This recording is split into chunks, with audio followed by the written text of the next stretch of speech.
सृष्टि के 4 युगों में से कलयुग सबसे अंतिम और कठिन युग माना जाता है। ये युग संघर्ष, अधर्म और पतन का युग है, जिसमें नैतिकता और सत्य का ह्रास होता है। विभिन्न धार्मिक ग्रंथों में कलयुग की भविष्यवाणियां की गई हैं, जो वर्तमान समय में घटित हो रही घटनाओं से मेल खाती हैं। कलयुग का वर्णन महाभारत, भगवद गीता, श्रीमद् भागवत पुराण और अन्य वेदों में मिलता है।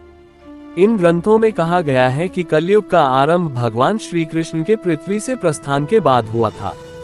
यह माना जाता है कि कलयुग का स्थान पृथ्वी ही है, जहां मानवता अपने सबसे कठिन दौर से गुजर रही है।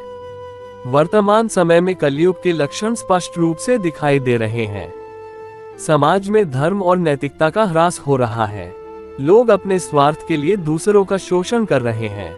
सत्य का महत्व कम हो गया है और झूठ, छल कपट और धोखाधड़ी का बोलबाला है।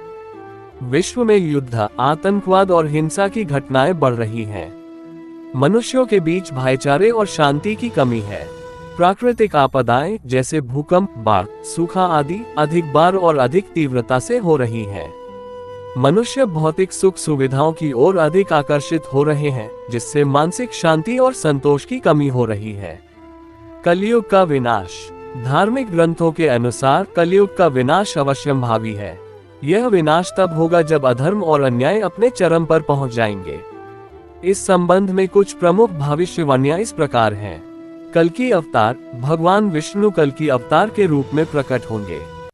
वे एक सफेद घोड़े पर सवार होकर अपने हाथ में तलवार लिए होंगे और अधर्म का नाश करेंगे। कल्कि अवतार का उद्देश्य धर्म की स्थापना और सत्ययुग की पुनः स्थापना करना होगा। पृथ्वी पर प्राकृतिक आपदाओं के माध्यम से भी विनाश होगा।